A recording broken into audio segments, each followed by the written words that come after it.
আজকে আমরা দেখব যে কিভাবে টেবিল ক্রিয়েট করতে হয়। যদিও আমরা এর আগে দেখেছি যে কিভাবে টেবিল ক্রিয়েট করতে হয়। তো তার আগে জানা দরকার যে টেবিল আসলে কি। একটা টেবিল আসলে হচ্ছে একটা ইউনিট অফ স্টোরেজ, অর্থাৎ আমরা ডাটাবেজে যে ডাটাগুলো রাখি, অর্থাৎ ডাটাবেজের যে স্টোরেজ, সেই স্টোরেজের একটা ইউনিট হচ্ছে টেবিল। তো একটা ডাটাবেজ আসলে অনেকগুলো অবজেক্টের সমন্বয়ে তৈরি হয়। ডাটাবেজের এই সমস্ত অবজেক্টগুলো হচ্ছে table, view, synonym, index, sequence ইত্যাদি। তো এর মধ্যে আমরা টেবিল তৈরি করা অলরেডি দেখেছি। এছাড়া ভিউ বলতে আসলে কি বুঝি? ভিউ বলতে আসলে আমরা মূল ডাটাগুলো রাখি হচ্ছে টেবিলে। মূল ডাটাগুলোর মাধ্যমে আমরা ডাটাগুলো যখন কোথাও ডিসপ্লে করতে চাই, ডিসপ্লে করার জন্য আমরা যে কুইরিগুলো লিখি, এই কুইরিগুলো আমরা একটা ভিউ এর মধ্যে তৈরি করে রাখতে পারি। ভিউ একটা উইন্ডোর মতো, যেটা আসলে মূলত ডাটাগুলো নিয়ে আসে হচ্ছে টেবিল থেকে। তো আলাদাভাবে আমরা ভিউ তৈরি করা দেখব, সিকোয়েন্স, ইন্ডেক্স, শিরোনাম এগুলো তৈরি করা দেখব। আমরা এই চ্যাপ্টারে দেখব হচ্ছে টেবিল সংক্রান্ত। তো এর আগে আমরা যখন টেবিল তৈরি করেছিলাম তখন আমরা এরকম কুইরি লিখেছিলাম যে ক্রিয়েট টেবিল, তারপরে আমরা বলছিলাম যে টেবিলের নাম, যেমন আমরা R28 নামে একটা টেবিল এর আগে তৈরি করেছিলাম। তো এখানে টেবিলের নামের যে রুলস, অর্থাৎ টেবিলের নামের জন্য যে নেমিং রুলস আছে, সেই নেমিং রুলসগুলো আমরা একটু জেনে নেই। যে একটা টেবিলের নাম অবশ্যই লেটার দ্বারা শুরু হতে হবে, নাম্বার দ্বারা শুরু করা যাবে না। যেমন আমরা এখানে নাম্বার পরে দিয়েছি, এটা গ্রহণযোগ্য, কিন্তু নাম্বার আগে দেওয়া যাবে না, আগে অবশ্যই লেটার থাকতে হবে। এবং এটা সর্বোচ্চ, একটা টেবিলের নাম সর্বোচ্চ 30 ক্যারেক্টার্স পর্যন্ত লং হতে পারে, সর্বোচ্চ 30 ক্যারেক্টার পর্যন্ত থাকবে। এবং টেবিলের নামের মধ্যে ক্যাপিটাল এ থেকে জেড, তারপরে স্মল এ থেকে জেড, 0 থেকে 9 যুক্ত কোনো নাম্বার, তারপরে আন্ডারস্কোর থাকতে পারে, এবং ডলার সাইন এবং হ্যাশ, এই চিহ্ন স্পেশাল সিম্বলগুলো থাকতে পারে। আন্ডারস্কোর, ডলার সাইন এবং হ্যাশ, তো সেগুলো অবশ্যই মাঝে থাকবে। অর্থাৎ নাম শুরু হবে অবশ্যই ক্যারেক্টার বা লেটার দিয়ে, মাঝখানে আন্ডারস্কোর, ডলার সাইন, হ্যাশ, এছাড়া এ থেকে জেড, স্মল বা ক্যাপিটাল যে কোনো লেটার থাকতে পারে, সর্বোচ্চ 30 ক্যারেক্টার পর্যন্ত লং হবে। এবং এই টেবিলের নাম বা একই অবজেক্টের নাম ডুপ্লিকেট হওয়া যাবে না। অর্থাৎ আমরা R28 নামে আগে একটা টেবিল তৈরি করে রেখেছি, সুতরাং এখন এই নামে আর কোনো টেবিল তৈরি করা যাবে না, ঠিক আছে? এবং ওরাকল সার্ভারের জন্য কোনো রিজার্ভ নেমও এখানে ব্যবহার করা যাবে না। যেগুলো আমরা রিজার্ভ নেমগুলো ব্যবহার করি, যেমন ডাটাবেজ একটা রিজার্ভ নেম, হ্যাঁ, তারপরে আমরা এরকম এই যে ক্রিয়েটের জন্য সিনট্যাক্স লিখছি, তারপরে সিলেক্ট, ফ্রম, অর্থাৎ কোনো রিজার্ভ ওয়ার্ড বা কিওয়ার্ড এই নামের ক্ষেত্রে ব্যবহার করা যাবে না। টেবিল তৈরি করতে গেলে আমাদের টেবিলের নামের পরে, অর্থাৎ ক্রিয়েট টেবিল, টেবিলের নাম, এরপরে আমরা ফার্স্ট ব্র্যাকেটের মধ্যে প্রথমে যেটা লিখি সেটা হচ্ছে কলামের নাম, সাচ অ্যাজ আইডি হচ্ছে একটা কলাম, তারপরে আমরা দেই হচ্ছে নাম্বার, অর্থাৎ নাম্বার হচ্ছে ডাটা টাইপ। তো এরকম ওরাকল সার্ভারের মধ্যে যে ডাটা টাইপগুলো আছে সেটা হচ্ছে নাম্বার, তারপরে var2, তারপরে 4, এরপরে আছে ডেট, লং, তারপরে আছে হচ্ছে ক্লব এবং সিএলওবি ক্লব এবং বিএলওবি ব্লব। তো ক্লব এবং ব্লব, ক্লব হচ্ছে ক্যারেক্টার ডাটা রাখে, আর বিএলওবি ব্লব এটার মধ্যে আমরা বাইনারি ডাটা রাখি। অর্থাৎ আমরা যদি কোনো ইমেজ ফাইল বা যে কোনো ফাইলকে আমরা যদি ডাটাবেজের মধ্যে স্টোর করতে চাই, তাহলে তখন আমরা হচ্ছে ব্লব, হ্যাঁ, বাইনারি ডাটা এই এই ইয়েটা ব্যবহার করি। এছাড়া বাইনারি ডাটা স্টোরেজ ফাইল, যেটাকে বলা হচ্ছে বি ফাইল, তারপরে রো আইডি, রো আইডি হচ্ছে একটা বেস 64 নাম্বার, অর্থাৎ আমরা নর্মালি 32 বিট ব্যবহার করি, তো রো আইডিটা হচ্ছে বেস 64 একটা নাম্বার, ঠিক আছে? তো এরকম বিভিন্ন ধরনের ডাটা টাইপ আমরা এখানে ব্যবহার করতে পারি। ডাটা টাইপের সাথে আবার কোনো ক্ষেত্রে লেন থাকে, যেমন লেন থাকে এই ধরনের ডাটা টাইপগুলো হচ্ছে নাম্বার, ভার্চার, তারপরে চার, এরকম লেন থাকে। তো অন্যান্য যেমন ভার্চার এবং চারের ক্ষেত্রে এরকমভাবে লেন্থ একটাই লেন্থ থাকে, কিন্তু নাম্বারের ক্ষেত্রে আমরা আবার দুইটা লেন্থ ব্যবহার করতে পারি। ঠিক আছে, একটা লেন্থ হচ্ছে প্রেসিশন আর একটা হচ্ছে স্কেল। মানে আমরা হচ্ছে এরকম বলতে পারি যে 3,2, এটার মানে হচ্ছে যে নাম্বারটার লেন্থ হচ্ছে 3 আর 2 দশমিক পর্যন্ত আমরা মান রাখতে পারি, ওটা হচ্ছে 2 দশমিক নাম্বার। আমরা যদি এটা না দেই তাহলে বাই ডিফল্ট ভাবে শুধুমাত্র এটা 3 ঘরের থাকবে। এই 3 হচ্ছে এখানে total number of decimal digit, অর্থাৎ টোটাল কয়টা ডিজিট থাকবে। আর স্কেল হচ্ছে যে number of digit to the right of the decimal point, অর্থাৎ এখানে আমরা যদি 2 দেই এটার মানে হচ্ছে যে আমি 10.78 এরকম মান রাখতে পারবো। এই যে দশমিকের পরে যে আমি 2 ঘর রাখতে পারবো সেটাই হচ্ছে এখানে ইন্ডিকেট করা হলো, এটাই হচ্ছে স্কেল। ঠিক আছে, আর আমি এইখানে 3 দিয়েছি, তার মানে এখানে আমি সর্বোচ্চ 999 পর্যন্ত রাখতে পারবো। ঠিক আছে,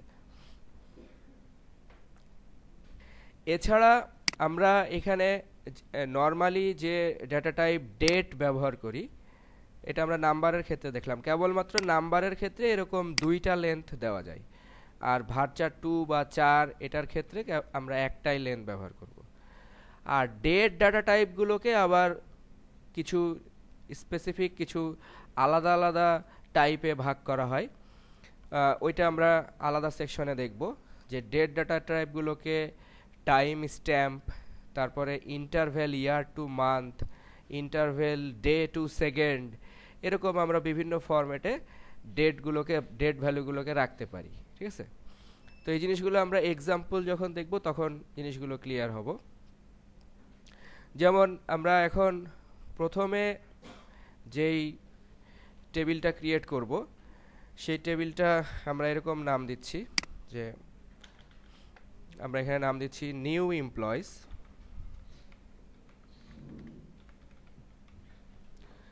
নিউ এমপ্লয়িজের মধ্যে আমরা প্রথম কলামের নাম দিব হচ্ছে এমপ্লয়ি আইডি।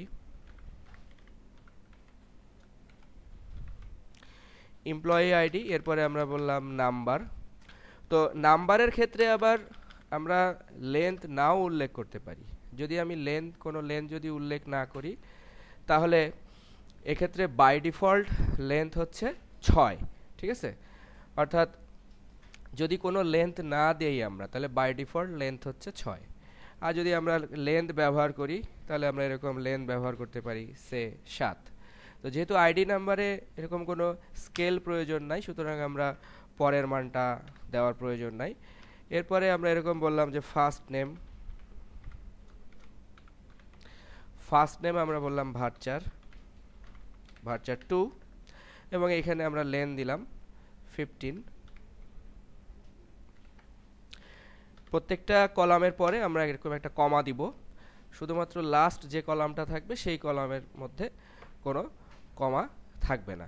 ঠিক আছে, তো আমরা আসলে যেটার কথা এই এক্সাম্পলে আসলে যেটা দেখতে চাচ্ছি সেটা হচ্ছে যে যদি কোনো এখানে টাইম স্ট্যাম্প ভ্যালু থাকে, তো আমরা এখানে ফার্স্ট নেম দিলাম, আরেকটা কলাম আমরা দিব লাস্ট নেম।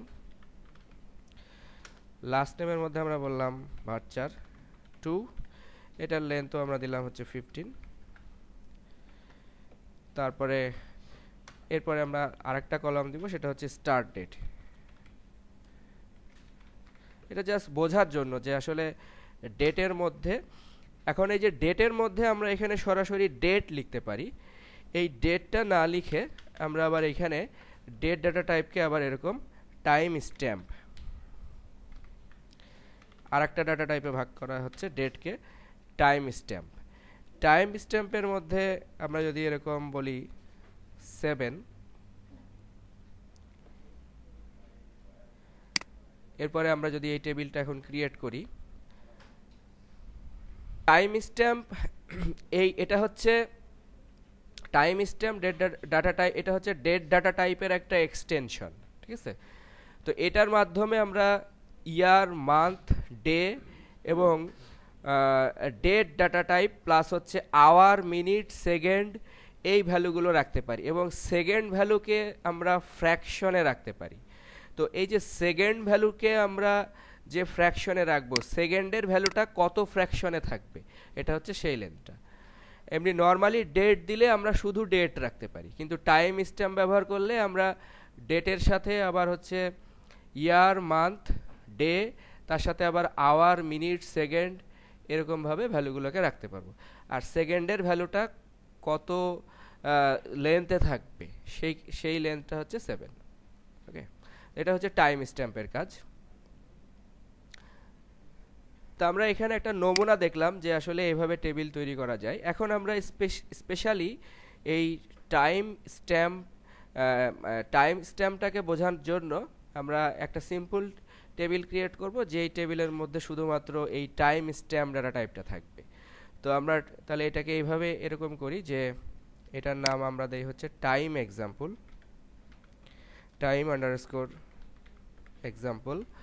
এরপরে আমরা এটার মধ্যে শুধুমাত্র একটা ভ্যালু দিব, এটার আমরা নাম দিলাম হচ্ছে অর্ডার ডেট, এটার ভ্যালু হচ্ছে টাইম স্ট্যাম্প। টাইম স্ট্যাম্পের পরে আমরা এখানে যদি কোনো লেন্থ না দেই তাহলে বাই ডিফল্ট ভাবে এটা আওয়ার, মিনিট, সেকেন্ড যেরকম ভ্যালু রাখে সেটা তো বাই ডিফল্ট ভাবে এটা হচ্ছে 6টা রাখবে। আমরা জানি এই টাইম স্ট্যাম্পের মধ্যে সেকেন্ডের ভ্যালুটা থাকবে হচ্ছে 6টা সংখ্যা পর্যন্ত। তো টাইম স্ট্যাম্পের পরে আমরা আবার এরকম বলতে পারি যে উইথ লোকাল টাইম জোন, এটাও ওই ডেটের একটা অংশ, অর্থাৎ টাইম স্ট্যাম্পের একটা অংশ। With local time zone. তো আমরা এরকম একটা টেবিল ক্রিয়েট করব। টেবিল ক্রিয়েট করার পরে প্রথমে আমরা টেবিলটা ক্রিয়েট করি।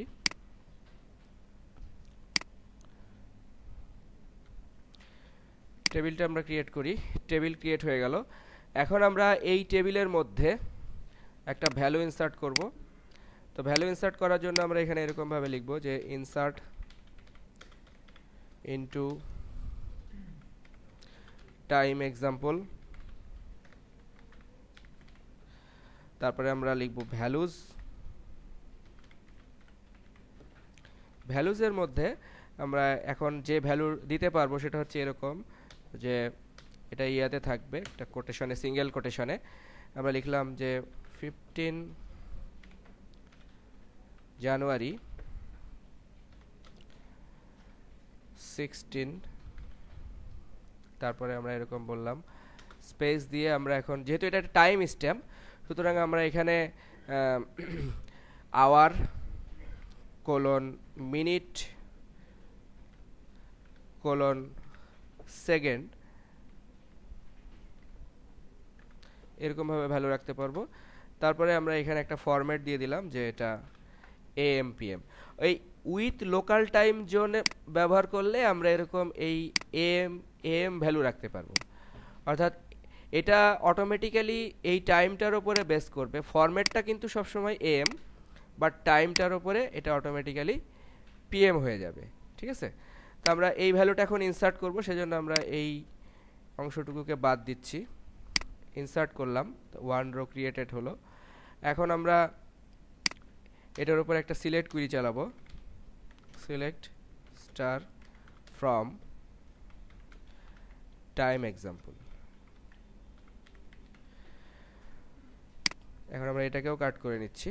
সিলেক্ট কুইরি চালালে আমরা দেখতে পাবো যে এই যে এইখানে এখন এই যে 15 জানুয়ারি 16 9টা 34, তারপরে এই যে 1 2 3 4 5 6, যেহেতু আমরা টাইম স্ট্যাম্পের কোনো লেন দিই নাই সুতরাং এটা বাই ডিফল্ট ভাবে সেকেন্ডের ফ্র্যাকশন ভ্যালুটাকে রাখতে পারে। ঠিক আছে, তো যেহেতু আমরা কোনো সেকেন্ডের ফ্র্যাকশন দিই নাই সুতরাং এটা বাই ডিফল্ট ভাবে 6টা 0 দেখাচ্ছে। কিন্তু আমরা যদি সেকেন্ডেরও কোনো ফ্র্যাকশন ভ্যালু দিতাম তাহলে এরকম 6টা ফ্র্যাকশন ভ্যালু আমরা দিতে পারতাম। ঠিক আছে, তো আমরা এখানে এখন আরেকটা ভ্যালু ইনসার্ট করি, যেমন আমরা এখানে যদি বলি 23, ঠিক আছে,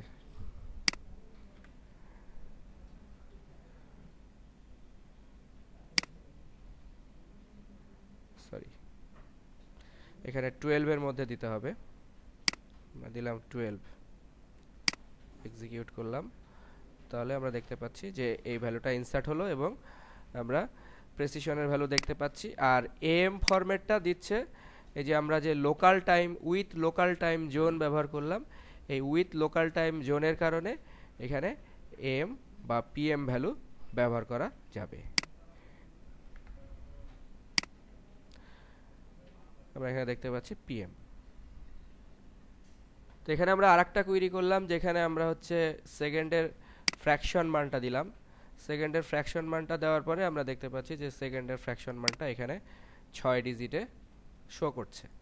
এটা 3 এর পরে 0 ছিল না, যেহেতু বাই ডিফল্ট ভাবে 6 ডিজিট শো করে, সেই জন্য এখানে 6 ডিজিট শো করছে। আর এটাই যদি আমরা হচ্ছে ক্রিয়েট টেবিল করার পরে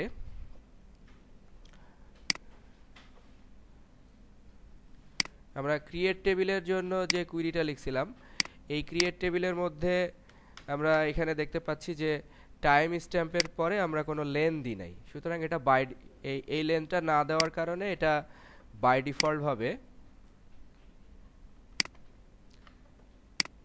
এই লেনটা না দেওয়ার কারণে এটা বাই ডিফল্ট ভাবে 6 ডিজিট ডিসপ্লে করছে। আর যদি আমরা এখানে নির্দিষ্ট লেন দিতাম টেবিল ক্রিয়েট করার সময়, তখন আমরা এইভাবে দিতাম সে 7, তখন এটা 7 ডিজিটে ডিসপ্লে করত। তো এটাই হচ্ছে টাইম স্ট্যাম্প, লেন্থ এবং with local time zone. With local time zone দেওয়ার কারণে আমরা এএম পিএম ভ্যালুটাও দিতে পাচ্ছি। এখন আমরা দেখব হচ্ছে ইন্টারভ্যাল ইয়ার টু মান্থ। এখন আমি ডেটের মধ্যে ডেট ভ্যালু দিতে চাচ্ছি না, শুধু একটা ইয়ারের ভ্যালু দিতে চাচ্ছি। এটা কখন দরকার হতে পারে? ধরেন একজন এমপ্লয়ি জয়নিং ডেটের সাথে এত বছর যোগ করে আমি একটা রেজাল্ট দেখতে চাচ্ছি, তখন আমাদের এই ধরনের ডাটা টাইপ ব্যবহার করতে হবে যে ইন্টারভ্যাল ইয়ার টু মান্থ। তো ইন্টারভ্যাল ইয়ার টু মান্থ দিলে আমরা হচ্ছে ডেটাবেজে ভ্যালুটা ইয়ার টু মান্থ আকারে দিতে পারবো। আমরা এই আরেকটা টেবিল তৈরি করব টাইম এক্সাম্পল 2 নামে। এখানে আমরা এটাকে অর্ডার ডেটটাকে আমরা এরকম বলি যে লোন ডিউরেশন। লোন ডিউরেশন এটাও এখানে আমরা টাইম স্ট্যাম্প ব্যবহার করব না, এখানে আমরা ব্যবহার করব হচ্ছে ইন্টারভ্যাল ইয়ার। এখন এই যে ইয়ারের মধ্যেও আবার লেন দেওয়া যাবে, অর্থাৎ ইয়ারের মানটা আমরা হচ্ছে 2 ঘর পর্যন্ত বাই ডিফল্ট ইয়ারের মান দিতে পারবো। যেমন ধরেন 99 বছর, তাহলে আমাদের আর লেন দিতে হবে না। কিন্তু যদি এটা হয় 100 বছর বা 101 বছর, অর্থাৎ 3 ঘরের লেন, তখনই আমাদেরকে লেনটা ডিফাইন করে দিতে হবে। তখন আমরা এখানে বলে দিলাম যে ইয়ারের লেনটা হবে 3, সেজন্য আমরা বললাম ইন্টারভ্যাল ইয়ার, তারপরে আমরা বললাম যে 2 মান্থ। অর্থাৎ মূলত ডাটাবেস টাইপটার নাম হচ্ছে ইন্টারভ্যাল ইয়ার টু মান্থ। ইয়ার বললে যদি আমরা কোনো লেন্থ না দেই ডিফল্টভাবে 2 ঘরের ইয়ার দিতে পারবো, 3 বলে দিলে আমরা 3 ঘরের ইয়ার দিতে পারবো। তো এরকম একটা টেবিল প্রথমে আমরা ক্রিয়েট করব। এরপরে হচ্ছে আমরা একটা ইনসার্ট কুইরি লিখব, ইনসার্ট ইনটু টাইম এক্সাম্পল 2। তার মধ্যে আমরা বলবো ভ্যালুজ। ভ্যালুজের মধ্যে আমরা এরকম একটা ভ্যালু দিব, সেটা হচ্ছে আমরা এখন এরকম বললাম যে ইন্টারভ্যাল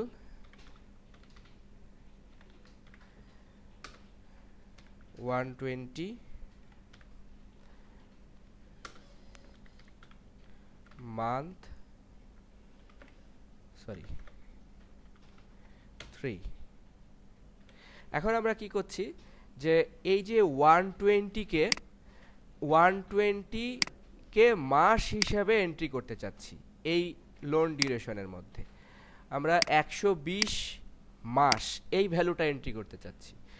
এটাও এক্ষেত্রেও মান্থ যেহেতু 3 ঘরের আমি দিচ্ছি, সেজন্য আমার এখানে বলে দিতে হবে 3 ইনসার্ট করার সময়ও, ঠিক আছে। তার মানে 120 মাস ডেট ভ্যালুর মধ্যে আমি মাস ভ্যালু এন্ট্রি করছি, সেজন্য এই ডাটা টাইপটা হচ্ছে ইন্টারভ্যাল ইয়ার টু মান্থ। তো এটা ইনসার্ট করার পরে আমরা আবার হচ্ছে একই কুইরির মধ্যে এটাকে সিলেক্ট করে দেখব যে সিলেক্ট, এখানে আমরা দেখতে চাচ্ছি এরকমভাবে যে সিলেক্ট, এখানে আমরা একটা ফাংশন ইউজ করলাম যে টু 4, অর্থাৎ আমি এটাকে একটু ফরম্যাটেড আকারে দেখতে চাচ্ছি। সেটা হচ্ছে যে সিস্টেম ডেটের সাথে আমি ওই লোন ডিউরেশন এটা যোগ করলাম, যোগ করে আমি এটাকে এরকম ফরম্যাটে বললাম যে ডিডি মন, তারপরে আমরা বললাম হচ্ছে ওয়াই ওয়াই ওয়াই ওয়াই ইয়ার, সরি ওয়াইটা বড় হাতে দিতে হবে, ডিডি মান্থ ইয়ার। এরপরে আমরা বললাম হচ্ছে ফ্রম টাইম এক্সাম্পল 2,